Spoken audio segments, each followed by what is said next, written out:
Assalamualaikum warahmatullahi wabarakatuh. Penonton yang dimuliakan Allah sekalian, bersyukur kita pada pagi yang mulia ini, pagi yang tenang ini, dapat sama-sama kita bertemu dalam rancangan Mukaddimah. Dan hari ini kita akan bincangkan satu topik yang kadang-kadang tidak diambil berat oleh kebanyakan orang Islam. Tajuk tentang lalai. Bagaimana kita nak pelihara diri kita dan selamatkan diri kita daripada penyakit lalai. Lalai di dunia kita rugi. Lalai di akhirat, lalai dari urusan akhirat, menyebabkan ke neraka lah tempatnya para penonton sekalian. Mari sama-sama kita ambil kesempatan untuk membuat sedikit muhasabah diri, memperbaiki diri supaya kita jadi manusia yang dapat sentiasa taat kepada Allah SWT dan jauh dari penyakit leka, selamat dari penyakit lalai. InsyaAllah kita akan bincangkan sebentar lagi.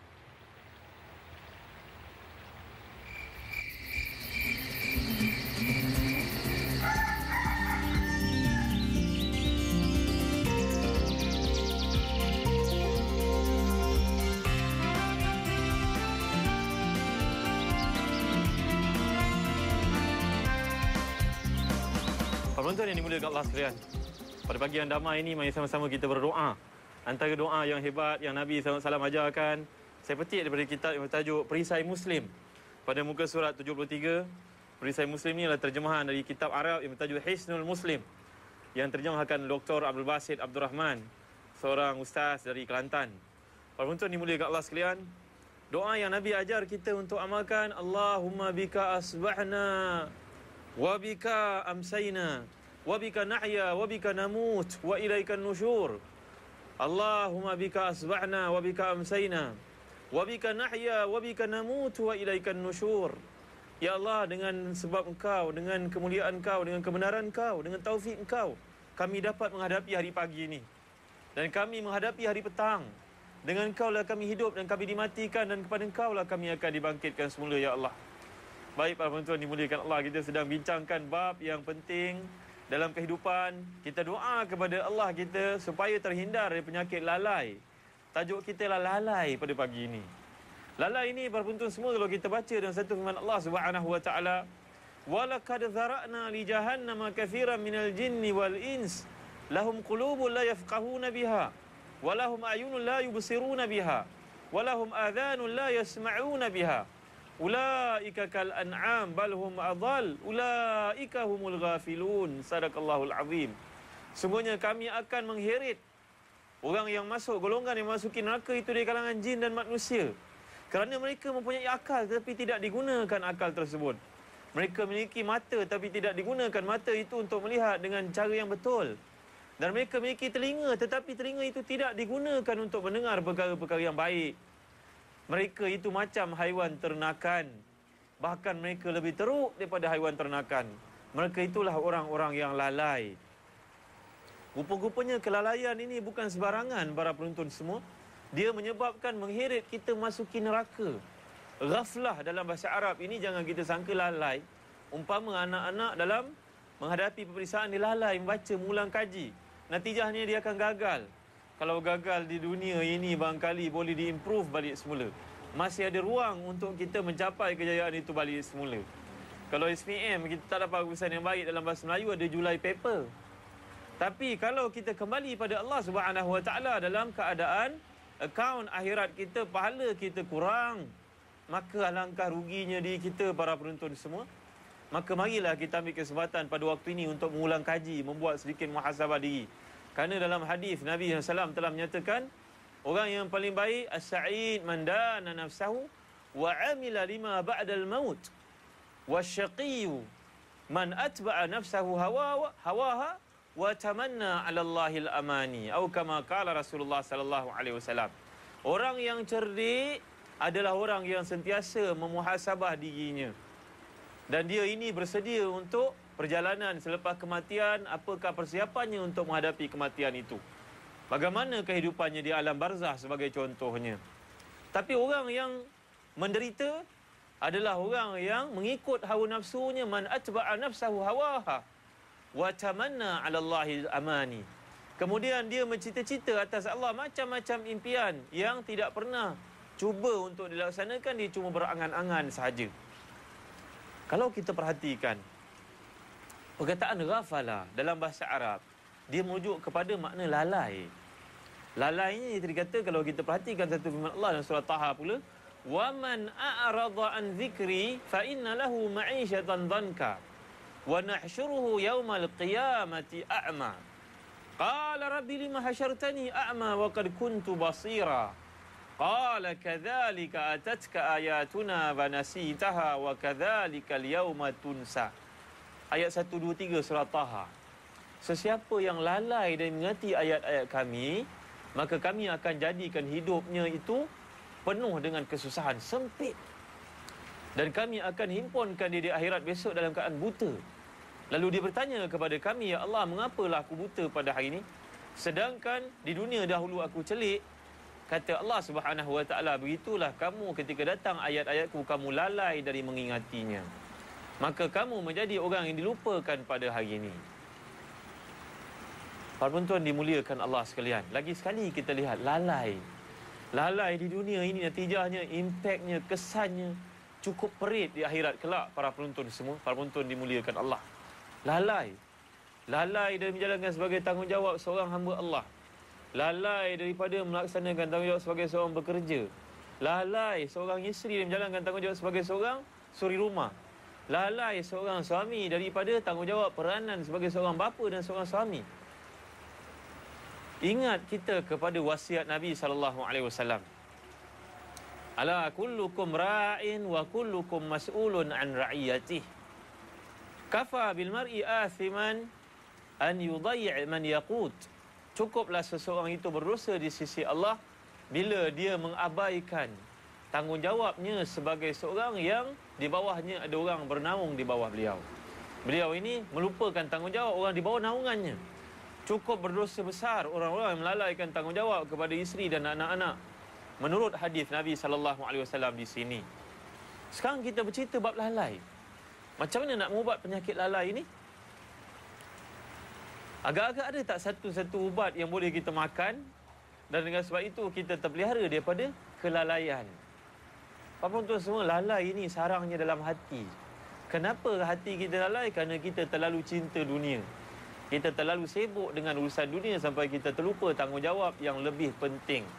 Dalam Islam kita kena ingat, ada perkara yang aham, perkara yang sangat penting, dan ada perkara yang penting. Mana yang perlu kita dahulukan. Tetapi kerana hati kita sudah pun dikotori dengan maksiat kepada Allah Subhanahu Wa Taala, maka kecenderungan dalam melakukan amal ibadah itu semakin mengurang. Cuba kita kaji generasi para sahabat, kehidupan mereka. Mereka ini menggunakan segenap waktu untuk beribadah kepada Allah. Dan ibadah itu perlulah kita faham dalam konteks yang luas. Sebagai contoh, kita lihat Sayyidina Umar Khattab radhiyallahu anhu. InsyaAllah para penonton sekalian, kita berhenti sebentar dan kita sambung lagi selepas ini. Mengapa saya nak bawa pada tuan-tuan kehidupan Sayyidina Umar sebagai contoh? Kita bincangkan sebentar lagi.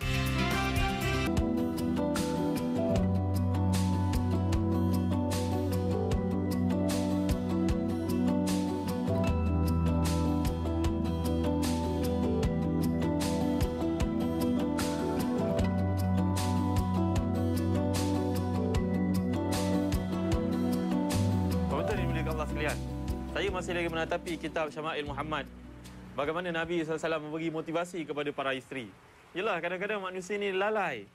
Lalai contohnya orang perempuan sibuk menonton televisyen, melihat filem-filem yang begitu panjang sirinya, tak berhenti-henti dia melihatnya. Masya Allah, tabahnya orang perempuan. Kan kebaik kalau digunakan waktu itu untuk pengisian baca kisah-kisah Nabi SAW. Contoh yang paling baik. Orang membaca ini kelebihannya, neuron sel dalam fikiran dia, dalam brain dia akan menjadi berkembang. Ini seperti yang dijelaskan dalam satu discovery yang ditemui oleh para saintis yang mengkaji tentang otak, kehebatan otak. Bila otak itu, bila brain itu, bila apa yang kita panggil fikiran itu diisi dengan membaca, dia semakin kaya, dia enrich, dia jadi kaya, dia makin banyak yang boleh digunakan. Tapi kalau kita melihat, menatap satu slot kepada yang lain, umpamanya melihat filem-filem melalaikan, kita bimbang nanti fikiran kita menjadi mengecoh dan mengurang sel-sel kekuatan untuk mengingat. Lalu kita jadi orang yang pelupa. Saya amat minat membaca. Dalam satu episod kenabian, Nabi Muhammad SAW bertemu dengan Aisyah radhiyallahu anha. Maka Nabi bercerita dengan Aisyah radhiyallahu anha satu peristiwa yang menarik. Nabi bawa cerita ini dalam bentuk yang cukup menarik. Maklumlah kadang-kadang seorang isteri dia merasa bosan dan jemu, maka Nabi bagi motivasi indirectly, tidak straightforward. Nabi duduk dengan Aisyah dan Nabi cerita dengan Aisyah radhiyallahu anha. Dengar baik-baik para penonton dimuliakan Allah. Ketika Nabi bercerita ini, ada satu golongan wanita duduk seramai 11 orang menceritakan tentang suami masing-masing.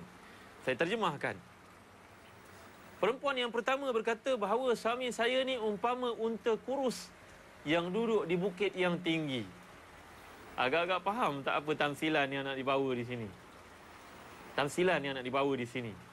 Dia nak menggambarkan bahawa suami dia ni umpama seekor unta kurus. Orang Arab dia makan daging unta dan minum susu unta. Unta ni kalau kurus, kita tidak dapat ambil daging dia. Dan kita pun tak dapat perah susu dia. On top of that, sebagai tambahan, unta ni pula duduk nun di atas bukit yang tinggi. Gambarannya nak ambil pun susah, nak pergi pun susah, nak dapatkan pun susah. Dia nak ceritakan suami dia seorang yang amat kedekut. Nampak tak para penonton sekalian? Yang kedua, perempuan kedua mengatakan bahawa kalau saya cerita tentang suami saya, tak adalah kebaikan langsung. Dengan sebab itu tak payahlah saya bawakan. Perempuan ketiga bercerita keburukan suami, perempuan keempat bercerita keburukan suami, perempuan kelima bercerita keburukan suami, sehinggalah perempuan yang terakhir dalam golongan tersebut menceritakan tentang suami beliau. Beliau berkata, suami aku seorang lelaki yang kaya. Beliau memiliki 2 orang anak dengan perkahwinan yang terdahulu. Beliau ini memiliki kambing yang cukup banyak di antara 2 buah bukit. Dan bila beliau ni membunyikan muzik, memadailah untuk kita semua tahu bahawa akan ada kambing-kambing disembelih dan disedekahkan, dibuat kenduri untuk orang yang datang. Gambaran suami begitu generous, begitu pemurah. Tapi suami aku pada satu hari yang bernama Abu Zar'in ini, beliau pergi keluar melihat ternakannya yang banyak. Beliau pun terpikat dengan seorang perempuan yang cantik. Biasalah orang lelaki. Perempuan dimuliakan Allah sekalian, jagalah 3 perkara yang ada pada diri kita, isteri-isteri yang budiman semua. Jaga perwatakan kita, penampilan diri kita supaya sentiasa anggun di depan suami. Jangan keluar rumah saja kita pakai bukan main cantik, menarik di depan suami. Dah bau pun busuk. Pakaian pun terbalik kadang-kadang. Jauhi diri kita daripada perkara semikian. Nombor 2 kata Imam Ghazali, jagalah telinga suami kita, sampaikan kepada beliau perkara-perkara yang baik supaya orang lelaki ini dapat mendengar dan dapat menjadi seronok.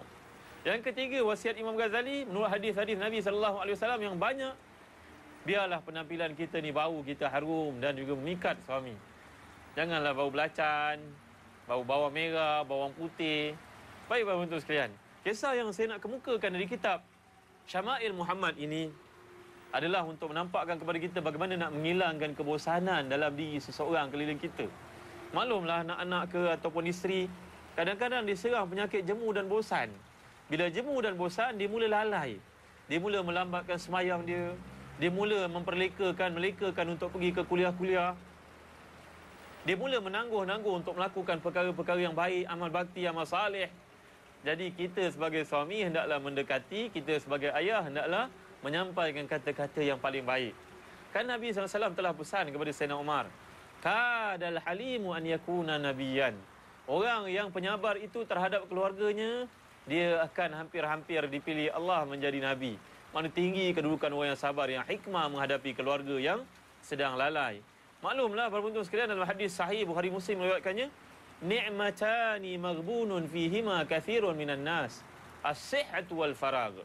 Manusia ni menjadi lalai kerana 2 perkara. 2 perkara manusia jadi lalai. Yang pertama kerana as-sihah, kesihatan tubuh badan, dan yang kedua al-faragh, iaitu masa yang tidak diisi dengan baik. Kalau kita seorang ayah, seorang ibu, seorang bapa, ayo didiklah orang-orang di bawah naungan kita supaya ingat Allah selalu. Kita suami berada di ofis, isteri berada di rumah, SMS lah kepada mereka dah semayang zuhur ke belum, kalau tengah hari dah semayang duha ke belum. Baik para penonton sekalian, masih ada lagi beberapa faktor yang menyebabkan manusia lalai yang akan kita sentuh selepas ini. Bagaimana kita nak mencontoh generasi salaf. Jangan ke mana-mana, kita akan bincangkan sebentar lagi.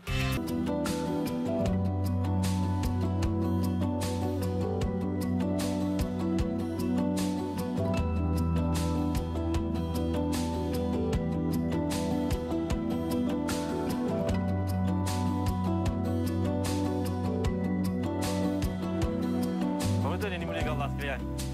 Sebenarnya di samping dua perkara yang disebut Nabi SAW tadi sebab manusia menjadi lalai, iaitu kesihatan tubuh badan dan masa yang tidak diisi dengan betul. Nombor tiga, kerana manusia ini sibuk mengejar harta. Manusia menjadi lalai kerana harta sebenarnya. Kerana itu dalam hadis yang sahih, "Lau kana li ibni Adam wadiyan min dhahab, la tamanna athani. Wa ma mala'a fahu ila turab wa ta'allahu ala man ta'ab." Manusia ini sibuk mengejar kehidupan dunia. Lagi dia dapat satu lembah emas, dia nak minta yang kedua. Bagi yang kedua, dia nak yang ketiga. Kalla bal tuhibbuna al-ajilah wa tadharuna al-akhirah. Kamu mengejar dunia, menyebabkan kamu lupa apa yang diperuntukkan di sisi Allah di akhirat itu lebih besar. Para penonton semua, kalau kita baca kehidupan para sahabat, kita akan merasa betapa hebatnya mereka ini. Cinta kepada Allah, cinta kepada Nabi, mengatasi perkara yang lain. Saya nak bawa para penonton sekalian supaya kita melihat kisah seorang sahabat namanya Habib bin Zaid Al-Ansari radhiyallahu anhu. Beliau ini merupakan adik kepada Abdullah bin Zaid Al-Ansari. Abdullah bin Zaid ini dalam peperangan Uhud, dia telah menjadi perisai hidup untuk Nabi SAW. Begitu juga ibunya yang bernama Ummu Amarah Nasibah Al-Maziniyah, seorang wanita yang salihah. Bapanya juga begitu. Sampai Nabi mendoakan keberkatan untuk keluarga yang mulia ini. Habib bin Zaid walaupun usianya masih muda, tetapi beliau mendekati Nabi dan majlis-majlis ilmu yang Nabi kendalikan. Sehinggalah pada satu hari bila seorang yang bernama Musailamatul Kazzab mendakwa menjadi Nabi, mengatakan bahawa sebahagian bumi bahagian selatan untuk beliau, bahagian utara untuk Nabi Muhammad SAW. Maka Musailamah mengutus utusannya bertemu dengan Nabi dengan berkata, "Wahai Muhammad, aku juga Rasulullah sepertimu. Aku diutuskan kepada masyarakat di selatan Hijaz, kamu di utara. Tetapi kaum kamu merupakan orang yang melampau batas. Walakinna Quraisyan qaumun ya'tadun." Maka Nabi mengatakan, kalau tidak kerana utusan tidak dibenarkan dibunuh, aku akan bunuh kamu berdua yang telah bersekongkol dengan Musailamah. Nabi mengutuskan Habib bin Zaid untuk memberitahu Musailamah bahawa beliau ini telah murtad dan perlu kembali kepada Islam. Saya nak bawa tuan-tuan, orang muda ini tidak lalai. Mengapa tidak lalai? Kerana beliau mendekati sumber ilmu. Habib bertemu dengan Musailamah dan berkata kepada Musailamah, "Wahai Musailamah, kembalilah engkau kepada Islam." Musailamah seorang yang tua, yang tinggi, yang hebat. Habib hanyalah merupakan seorang yang masih muda belasan tahun. Nabi yakin beliau dapat menjalankan tanggungjawab itu. Habib akhirnya tertangkap Musailamah, hampir-hampir disalib. Habib meminta kepada Musailamah semayang 2 rakaat, memohon kepada Allah keampunan. Dan kata-kata beliau, kalaulah aku ini tidak takut dikatakan pengecut, aku bimbang dikatakan aku pengecut, takut dibunuh, tentu aku akan semayang lagi beberapa rakaat. Tapi aku akan semayang 2 rakaat kerana rindu kepada syahadah, mati syahid. Musailamah bertanya kepada Habib, siapakah aku, siapakah Muhammad? Waktu ditanya siapa Muhammad, jawab Habib, Muhammad Rasulullah. Siapakah aku? Inna bi samam, telinga aku tidak dengar. Siapa Muhammad? Muhammad Rasulullah. Siapa aku? Aku tidak dengar soalanmu, wahai Musailamah. Habib menghina Musailamah di hadapan penyokong-penyokongnya. Hari sekali Musailamah berkata, "Wahai Habib, mahukah engkau kalau aku lepaskan engkau dan duduk tempat engkau ini Muhammad yang kau dakwa sebagai Nabi itu?" Habib berkata, "Demi Allah, wahai Musailamah, walaupun Nabi dicocok duri yang kecil, aku tidak akan merelakannya. Aku tidak akan merelakan Nabi dicocok dengan duri yang kecil. Apatah lagi duduk di tempat suasana seperti aku pada hari ini." Akhirnya Musailamah telah pun memotong Habib ini satu persatu. Potong tangan, menggelitik tangan jatuh di hadapan orang ramai di atas pentas tersebut. Sebelum dia disalib, dibunuh dengan kejam oleh Musailamah. Habib hanya mengatakan, "Walastu ubali hina uqtalu musliman ala ayyi janbin kana fillahi masra'i." Aku tidak bimbang dalam apa jua keadaan aku dibunuh, kerana aku yakin pembunuhan ini adalah kerana Allah nak beri kepada aku syahadah, Allah nak muliakan aku dengan mati syahid, menyampaikan Islam. Pak penonton, ibu-ibu yang dimuliakan Allah, mengapa mereka ni jadi generasi seperti ini? Kerana jawapannya mereka dekat dengan ilmu. Orang yang dekat dengan ilmu, mereka takkan lalai. Orang yang dekat dengan Allah Subhanahu Wa Taala, dia tidak akan menjadi orang yang lalai yang kita sebut ulaika humul ghafilun tadi. Pak penonton dimuliakan Allah, saya nak cadangkan beberapa langkah untuk mengelakkan diri kita dan orang keliling kita dari jadi orang yang lalai. Pertama, seperti yang disebutkan tadi, hadirlah ke majlis ilmu selalu. Nombor 2, bergabunglah, berjumpalah selalu, berusrahlah dengan orang-orang saleh. Dan nombor 3, katakanlah perkara-perkara yang baik kepada orang keliling kita, nescaya saudara yang beriman, saudari yang beriman, kita akan melihat keliling kita orang berlumba-lumba untuk melakukan ketaatan. Saya teringat kisah yang berlaku kepada Abdullah bin Mas'ud. Beliau pergi ke Kufah. Di Kufah bertemu dengan segolongan anak muda yang sedang bernyanyi-nyanyi, membuang masa. Duduk tidak ada kerja, melepak-lepak. Abdullah bin Mas'ud berjumpa dengan ketua kumpulan ini bernama Zazan Al-Kindi. Bukan saya Zahazan para penonton sekalian. Zazan Al-Kindi, seorang yang saleh akhirnya. Kata, wahai Zazan, bukankah baik suara yang lunak merdu ini digunakan untuk membaca Al-Quran Al-Karim? Akhirnya Zazan ini berkata pada kawan-kawannya, ayo, kita sudah lama lalai dan leka. Mari kita ikut orang saleh ini, sahabat Nabi ini. Zazan akhirnya mengetuai kumpulan tersebut. Bersama-sama menjadi orang yang taat beribadah kepada Allah. Natijah dari berdamping dengan ahli-ahli ilmu dan orang-orang saleh. Nombor 4, para penonton dimuliakan Allah. Hendaklah selalu kita berdoa kepada Allah Subhanahu Wa Taala. Minta kepada Allah supaya kita ni suka lakukan perkara-perkara taat. Dalam kitab Perisai Muslim ni di tangan saya, Nabi mengajar lagi satu doa yang penting. Allahumma inni as'aluka hubbaka wa hubba man yuhibbuka wa hubba amalin yuqarribuni ila hubbika. Ya Allah, aku minta kepadamu, ya Allah, supaya aku ni sentiasa cinta kepadamu. Cinta kepada orang yang cinta kepadamu. Dan cinta kepada orang-orang yang berusaha untuk membaiki hubungannya denganmu. Dan cinta kepada amal bakti yang mendekatkan diri kepadamu. Tuan-tuan sekalian, moga Allah selamatkan kita dari penyakit lalai. InsyaAllah kita akan bincangkan perkara yang seterusnya dan topik akan datang mesti rancangan mukadimah pada waktu yang sama, pada waktu yang seterusnya.